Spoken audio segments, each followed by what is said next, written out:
Elhamdülillahi Rabbil alemin ve eşhedü en la ilahe illallah vahdehu la şerike la ve eşhedü enne Muhammeden abduhu ve rasuluhu sallallahu aleyhi ve ala alihi ve sahbihi ve selleme teslimen kesira emme ba'd. Değerli Müslümanlar, Tevhid kitabından dersimiz devam ediyor. Müəllif Enam suresi 151-153 ayələri gətirərək buyurur ki, Allah subhanahu taala belə dedi Quran-ı Kerimdə: "Qul ta'alu atlu ma harrama rabbukum aleykum alla tushriku bihi şey'an." Ayələr uzundur, qısa olaraq ayədən istinbat edərək buyurur ki, Allah Teala dedi ki, gəlin sizə Rəbbinizin nəyi haram etdiyini buyurun. Ona heç bir şey şərik qoşmayın.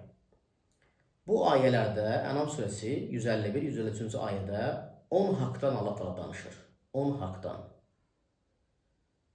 10 məsələdən danışır.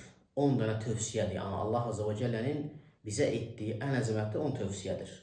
Ayənin icmalı mənası budur ki, Allah Subhanahu ve Teala öz peyğəmbərinə əmr edir ki, müşriklərə desin ki, Allah'tan qeyri bütlərə ibadət edən müşriklərə desin ki, Allah'ın halal etdiyi ruzları haram edirsiniz, evlatlarınızı bütlərə qurban edirsiniz.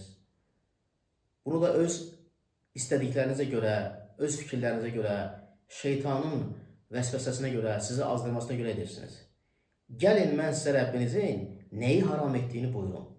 Və ən birinci başlayır Allah Subhanahu ve Teala "Əllə tuşriku bihi şeyən" deyir.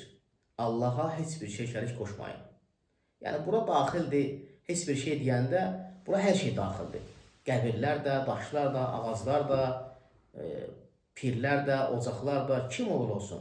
Çünki şeyən kəlməsi ərəb dilində qeyri-müəyyənədə zikr olunur. Bu da nə deməkdir? Şirkin bütün növlərini əhatə edir.